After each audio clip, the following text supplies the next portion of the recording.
He was the bastard of Winterfell, then the Lord Commander, then the resurrected hero who defeated the Night King. But what if Jon Snow became King of Westeros? In this video, we dive deep into a world where the rightful heir takes the throne. A world where honor doesn't die. It rules. Let's change the ending. Let's rewrite fate. To understand this alternate ending, we need to go back to the beginning of Jon. Born Aegon Targaryen, the son of Rhaegar Targaryen and Lyanna Stark, Jon Snow wasn't just a Stark. He was the blood of the dragon. Hidden by Ned Stark to protect him from Robert's wrath, Jon was raised as a bastard. But the truth, he was the true heir to the Iron Throne. This truth, in another version of the tale, doesn't get buried in politics. It doesn't create fear. Instead, it becomes a symbol of unity. The realms of Westeros, tired of war and fire, see Jon not as a threat, but as a bridge between two powerful houses. A Stark heart with a Targaryen name. This is where the path changes. So what changes if Jon Snow claims the throne? First, he doesn't kill Daenerys. Instead, he challenges her. He confronts her about the destruction of King's Landing. He holds her accountable. Tyrion supports him. Arya and Sansa demand justice. The Unsullied hesitate, torn between loyalty and morality. A trial is held. Westeros has seen mad kings, vengeful queens, and endless bloodshed. Jon offers something new: justice without vengeance. Daenerys, devastated by betrayal but unbroken in spirit, is stripped of the throne.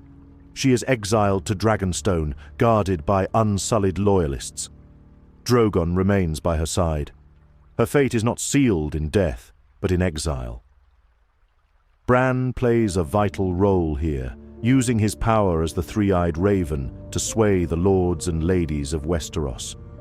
He speaks not in riddles, but in facts. The truth of Jon's heritage is broadcast across the land. No one can deny it. Jon, reluctantly, is crowned king. Jon reluctantly takes the throne, not because he wants it, but because he must. He stands in the throne room, not with ambition, but with quiet dread. The Iron Throne, forged by conquest and soaked in blood, now bears the weight of a man who never wanted to rule. The people see a ruler who lived among them, who fought for them, who died for them. A king of the realm, not of ambition. His small council is a blend of north and south. Tyrion as Hand, Arya as Master of Whispers, Davos as Master of Ships, Sam as Grand Maester, Brienne as Lord Commander of the Kingsguard, Gendry as Master of War. Jon immediately begins to rebuild King's Landing, ensuring homes are restored, grain is distributed, and the common folk are protected. The Red Keep is not rebuilt in its former glory. Instead, it becomes a symbol of humility, its great halls used to house both council and community. The Night's Watch, now unnecessary, is dissolved.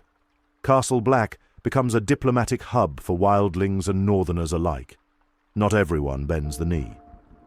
Sansa demands independence for the North, and Jon agrees. He understands the North better than any ruler ever could. His first act as king? Recognizing northern independence. It sets a precedent. Dawn follows. The Iron Islands begin talks for self-governance. Jon calls a grand assembly. Not to command, but to listen. He proposes a new structure. The Seven Kingdoms become 7 realms, sovereign lands with shared peace and mutual alliances, bound not by one ruler's will, but by a council representing each land. This isn't just rule, it's reform. A new Westeros is born. The faith of the Seven praises his humility. The people of the Riverlands and the Reach, long tired of wars, accept him as a peacemaker. Jon rules not from fear, but from respect. But peace, even under a good king, is never absolute. Loyalists to Daenerys plot in the shadows. Some whisper that she should return. Others call Jon an illegitimate usurper, despite the truth. A rebellion sparks in Old Town, fueled by bitter lords and remnants of the Golden Company. Jon sends Brienne and Davos to negotiate, not fight. When conflict becomes inevitable, Gendry leads a swift campaign to subdue the rebellion with minimal bloodshed. Bran warns Jon of a coming winter beyond the seas. The world is changing. Magic is fading. Trade routes open with Essos. The dragons, now seen as living myths, become a subject of curiosity rather than fear. Drogon, still alive in exile, mates with another dragon discovered in Ashai. A new clutch of eggs is born. Jon faces a new challenge. Does he bring dragons back to Westeros, or let them live in peace, away from politics and war? He chooses peace. The dragons are sent east to live unbothered, far from the reach of men. Tyrion finds redemption as Hand of the King. He uses his wit for diplomacy and education, building schools and libraries across Westeros. Sansa rules the north with strength and wisdom, establishing Winterfell as a beacon of progress. Arya sails west, but not forever. She returns years later with tales and maps, becoming a legend in her own right. Bran steps back into obscurity, becoming a silent advisor when needed, but mostly disappearing into the Weirwood network. Daenerys, living in Dragonstone, writes her own history. Over time, her letters become studies in remorse, reform, and personal growth. Her legacy shifts from destroyer to exile, then philosopher. Samwell creates a new Citadel branch in King's Landing. He writes the first real history of the Great War and the reign of Jon Snow.